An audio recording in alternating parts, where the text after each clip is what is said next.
We're back talking about the future of Obamacare, thrown into doubt after competing court rulings over subsidies for those who cannot afford to buy insurance.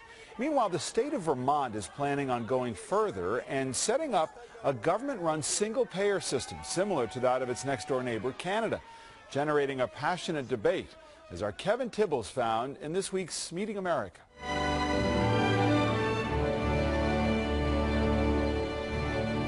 As the sun comes up in Burlington, Vermonters awake to a battle over whether their state can afford to push into uncharted waters and go further than Obamacare. Vermont's Democratic state government says it can deliver health care more efficiently and for less to every one of its 600,000 residents equally. All paid for with tax dollars to the tune of some $2 billion a year.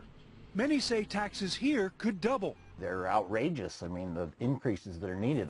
Doctors' bills would go to the state government, essentially eliminating the need for people to purchase private insurance.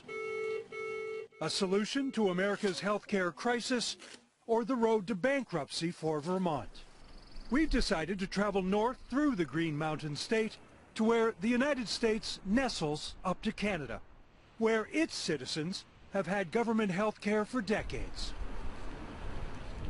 Derby Line's relationship with neighboring Stansted, Quebec is so close, the Haskell Free Library actually straddles the boundary line. I'm in Canada right now. Canada has this healthcare system that I, as a Vermonter, would like to have, and we're this close. And you're excited about that? I am. Vermonter Jerry Schneider, who has had as high as a $5,000 deductible for his health care, was recently given a pacemaker. He says too many of his neighbors don't have health insurance because of the cost, even with the Affordable Care Act. When we're worrying, when we're stressed, when we're putting things off, where's the health in that? But local pharmacist Buzz Roy is more than a little skeptical. I'm frightened by it. It has the potential to bankrupt the state. Everybody's going to move out. Roy isn't sold on the Canadian system. He says his friends on the other side wouldn't dream of giving up. There are long waits for surgery. There are long waits to see just a general practitioner. The wheels are falling off. As he travels the tranquil paths of his maple sugar farm, Stephen Wheeler worries. I'm over here hoping beyond all hope that they do it and get it right. And it's a little scary. Wow. Now what's that?